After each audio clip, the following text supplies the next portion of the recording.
Radhe Radhe everyone. Ganesh Chaturthi की हार्दिक शुभकामनाओं के साथ आज इस वीडियो में जानेंगे कि बप्पा को 5 अत्यधिक प्रिय भोग कौन से लगाने चाहिए। ये 5 भोग लगाने से आपकी सभी मनोकामना पूर्ण होती हैं। भगवान गणेश को अत्यधिक प्रिय भी ये भोग माने जाते हैं। इन भोगों को लगाने का एक तरीका होता है, किसको कितने दिन तक लगा के रखना है, कि कब इसको उठाना है, कब भोग लगाना है, सभी वीडियो में सभी जानकारी आपको मिलेगी, तो आप वीडियो एंड तक देखिएगा। सबसे पहले मैं बता देती हूँ कि जब गणेश जी को आप घर में स्थापित कर रहे हैं, वो चाहे 3 दिन के लिए करें, 1 दिन के लिए करें, या 5 दिन के लिए, 9 दिन के लिए, या 10 दिन के लिए, या 11 दिन के लिए, वो आप उसी दिन से आरंभ कर सकते हैं। ये भोग आप एक दिन में भी 5 बार लगा सकते हैं, 5 दिन में 5 दिन लगा सकते हैं, अलग अलग दिन भी लगा सकते हैं। सबसे पहले जो भोग की बारी आती है, वो भोग भगवान को अत्यधिक प्रिय होता है। गणेश जी को घर में बिठाना बहुत शुभ माना जाता है। उनकी विधिवत पूजा कैसे करें, सामग्री क्या रहेगी, इसके सभी वीडियो आ गए हैं चैनल पे, आप देख सकते हैं। इस वीडियो में मैं आपको भोगों की जानकारी दूंगी। सबसे पहले भगवान को भोग लगाने के लिए आप जब भोग तैयार कर रहे हों, तो या तो आप बाज़ार से ला रहे हों तो वो बिल्कुल एकदम साफ़ सुथरा या किसी का भी झूठा या फिर छुआ हुआ नहीं होना चाहिए। सबसे पहले आप गणेश जी की स्थापना आपने की है, वो घर में आपके मेहमान बन के आए हैं, तो उन्हीं को सबसे पहले चढ़ाया जाना चाहिए। उसके बाद ही आप उसे ग्रहण करें या फिर किसी में वितरित करें। ये जानकारी सबसे इम्पोर्टेंट होती है।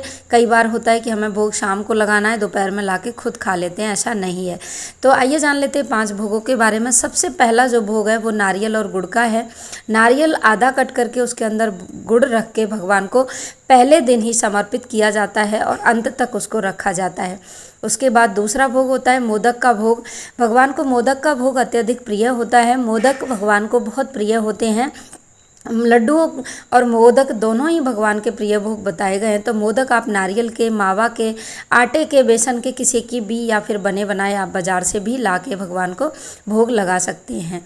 मोदक के बाद तीसरी बारी आती है बूंदी के लड्डू, या फिर आप बूंदी का प्रसाद भी भगवान को अवश्य रूप से लगाएं। आप अगर बहुत दिनों के लिए आप घर में 5-10 दिन के लिए स्थापना कर रहे हैं, तो सुबह लगा के शाम को आप परिवार में वितरित कर सकते हैं मोदक का और बूंदी का, क्योंकि आप वहाँ पे चींटे होने का भी डर रहता है। भोग प्रसाद ज़्यादा देर तक भगवान के सामने नहीं रखा जाता, लेकिन नारियल और जो गुड़ है वो अंत तक रखा जाता है।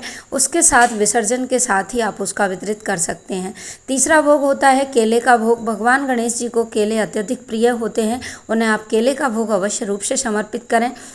कहा जाता है कि केले का भोग लगाने से भगवान अत्यधिक प्रसन्न होते हैं। 5वां भोग आता है ड्राई फ्रूट्स का भोग, यानी कि सूखे मेवे का। पंचमेवा लेके आप भगवान को भोग अवश्य रूप से लगाएं।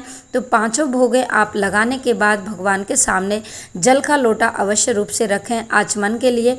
आचमन इस विधि से किया जाता है, जैसा वीडियो में आपको दिख रहा है, दुर्वा घास से या फिर आप पान के पत्ते से भगवान को आचमन करा सकते हैं।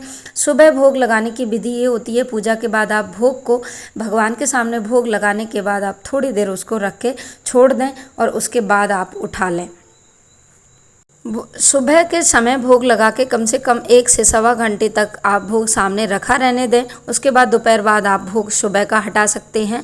शाम के समय भोग लगाने के बाद रात्रि को शयन के समय पर्दा लगाने से पहले आप भोग हटा दीजिएगा। उसके बाद आप वितरित कर सकते हैं। रोज़ के रोज़ 3 टाइम भोग लगाना है। जैसे आप घर में आए हुए मेहमान की सेवा करते हैं, वैसे ही भगवान को भी भोग समर्पित करना है। वीडियो कैसी लगी कमेंट करके ज़रूर बताएँ।